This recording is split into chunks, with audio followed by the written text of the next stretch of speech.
வெற்றியின் பாதையில் வாழ்வை அமைக்க இறைத்துதர் 5 வழிகளை சொன்னார்கள். முதல் வழி, பலமில்லாத இறை நம்பிக்கையாளனை விட பலமுள்ள இறை நம்பிக்கையாளன் இறைவனிடத்தில் விருப்பத்திற்குரியவன் என்று. முதல் வழி, செயலாலும் சிந்தனையாலும் நோக்கத்தாலும் உடலாலும் பலமுள்ளவனாக உன்னை ஆக்கிக் கொள்ளுதல். இரண்டாவது வழி, நோக்கத்தை லட்சியத்தை வாழ்வில் நிர்ணயித்து பேராதரவோடு பலன் தரக்கூடிய விஷயத்தை வாழ்வில் எதிலும் தேடுதல்.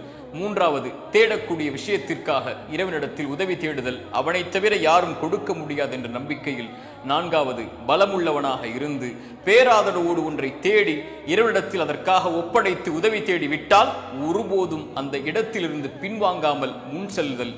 ஐந்தாவது, வாழ்வில் எது நடந்தாலும் நடக்கவில்லை என்றாலும் முயற்சி செய்தும் நடக்கவில்லை என்றாலும் அதனால் நடந்தது இதனால் நடந்தது என்று குறை கூறாமல் இறைவனுடைய நாட்டம் எனக்கு நலவு அதன் காரணமாக நடந்திருக்கிறது என்று நடந்தால் நன்றி கூறி, நடக்கவில்லை என்றால் பொறுமையோடு அடுத்த கட்டத்திற்கு வாழ்வை நகர்த்துதல் என்று இறைத்துதர் எமக்கு எடுத்துச் சொன்னார்கள்.